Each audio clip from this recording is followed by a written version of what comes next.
গত 18 বছর ধরে গাজার সমুদ্র উপকূল অবরোধ করে রেখেছে ইসরায়েল। বর্তমানে গাজায় কোনো সমুদ্র বন্দর নেই। ইসরায়েলের অবরোধের কারণে আন্তর্জাতিক কোনো জাহাজ বা নৌযান গাজা উপকূলের কাছাকাছি যেতে পারে না। এমন অবস্থায় অবরুদ্ধ গাজাবাসীদের কাছে ত্রাণ পৌঁছে দিতে ও অবরোধ ভাঙতে গত 31 আগস্ট স্পেনের বন্দর থেকে যাত্রা শুরু করে গ্লোবাল সুমুদ ফ্লোটিলা। কিন্তু গাজার জলসীমার কাছাকাছি যাওয়ার পরপরই একে একে সবগুলো নৌযান আটক করে ইসরায়েলের নৌবাহিনী। নৌযান, ক্রু এবং আরোহীদের নিয়ে যাওয়া হয় ইসরায়েলের বন্দরে। এই মিশনে অংশগ্রহণকারী নাগরিকদের কেউ পার্লামেন্টেরিয়ান, কেউ আইনজীবী, কেউ রাজনৈতিক আন্দোলনকর্মী, আবার কেউ বা স্বেচ্ছাসেবী। ফলে গ্লোবাল সুমুদ ফ্লোটিলার নৌযানবহর আটকানো এবং অভিযাত্রীদের বন্দী করার ঘটনায় আন্তর্জাতিক অঙ্গনে ব্যাপক সমালোচনার মুখে পড়ে ইসরায়েল। কয়েকজন অভিযাত্রীকে আটক রেখে বাকিদের ফেরত পাঠাচ্ছে ইসরায়েলের সরকার।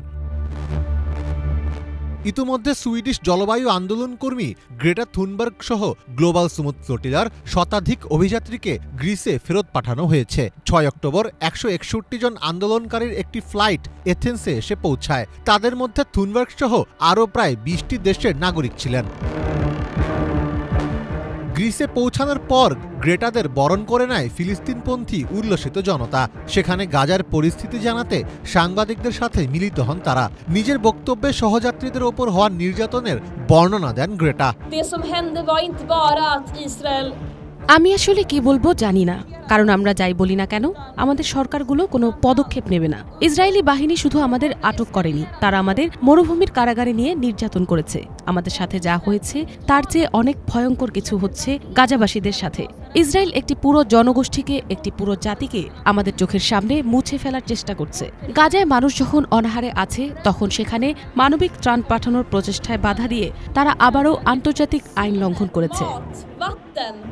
এর আগে সুইস ও স্প্যানিশ কর্মীরা অভিযোগ করেন আটক অবস্থায় ইসরায়েলি বাহিনী তাদের অমানবিক পরিস্থিতিতে রেখেছিল। সুইজারল্যান্ডে ফেরত আসা কর্মীরা জানান তাদের ঘুমাতে দেওয়া হয়নি, পর্যাপ্ত পানি ও খাবার দেওয়া হয়নি। অনেকে মারধরের শিকার হয়েছেন এবং খাঁচায় আটকে রাখা হয়েছিল। যদিও ইসরায়েলি পররাষ্ট্র মন্ত্রণালয় এসব অভিযোগকে মিথ্যা বলে প্রত্যাখ্যান করেছে। এদিকে গাজায় ইসরায়েলি অবরোধ ভাঙার চেষ্টা করায় গ্রেটাকে নিয়ে উপহাস করেছেন মার্কিন প্রেসিডেন্ট ডোনাল্ড ট্রাম্প। সোমবার ওভাল অফিসে সাংবাদিকরা গ্রেটা থুনবার্গ সম্পর্কে প্রশ্ন করলে ট্রাম্প বলেন তিনি একজন ঝামেলা সৃষ্টিকারী, তার রাগ নিয়ন্ত্রণজনিত সমস্যা আছে, তার উচিত একজন চিকিৎসক দেখানো।